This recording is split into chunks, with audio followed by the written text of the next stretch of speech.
श्रीदक्षिणामूर्तिकवचं श्रीपार्वत्युवाच नमस्तेऽस्तु त्रयीनाद परमानन्दकारक कवचं दक्षिणामूर्तेः कृपया वरदो मे प्रभो। ईश्वर उवाच रक्षेऽहं देवदेवेशि दक्षिणामूर्तिमप्ययं कवचं सर्वपापविघ्नं वेदान्तज्ञानगोचरम् अनिमादिमहासिद्धि विधान चतुरं शुभं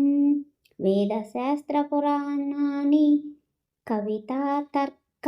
एव च बहुधा देवी ध्यायन्ते कवचस्य प्रभावतः। ऋषिब्रह्म समुद्दिष्टा छन्दोनुष्ट बुधाहृतं देवता दक्षिणामूर्तिः परमात्मा सदाशिवः। बीजं वेदादिकं चैव स्वाहा शक्तिरुदाहृता सर्वज्ञत्वेऽपि देवेशि विनियोगं प्रवक्ष्यते आद्वन्द्व नेत्रममलेन्दु कमलावतसं मांसवलनिर्भत समान जटाकलापम् अनीलकण्ठमुपकण्ठमुनीन्द्रप्रवीर नवद्यापयन्तमवलोकय लोकनादम्। ॐ शिरो मे दक्षिणामूर्तेरव्यात्फलं महेश्वरः दृशौ पातु महादेवः श्रवणे चन्द्रशेखरः कपोलौ पातु मे रुद्रो नासं पातु जगद्गुरुः मुखं गौरीपतिः पातु रसनानां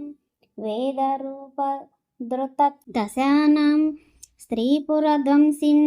चोष्टं पन्नगभूषणः अधरं पातु विश्वात्महनु पातु जगन्मयः चुबुकं देवदेवस्तु पातु कण्ठं जटाधरः स्कन्दो मे पातु शुद्धात्मकरौ पातु यमान्तकः कुञ्चाग्रं करमध्यं च नखरान् शङ्कर स्वयं हन्मे पशुपतिः पातु पार्श्व परमपुरुषः मध्यमं पातु सर्वो मे नाभिं नारायणप्रियः कटिं पातु जगद्भर्ता सखिद्धनी च मृडः स्वयं कृत्तिवास स्वयं गुह्य मूरु पातु पिनाकधृत् जानुनीत्रया मद्भक्तः पातु जङ्घे पातु सदाशिवः स्मरारिः पातु मे पादौ पातु सर्वाङ्गमीश्वरः इतीदं कवचं देवी परमानन्ददायकं ज्ञानवाग्दानं वीर्यमणिमादिविभूतिदम् आयुरारोग्यमैश्वर्यं मपमृत्युभयापहम् प्रातःकाले शुचिरुभूत्वा त्रिवारं सर्वदा जपेत् नित्यं पूजसमायुक्त संवत्सर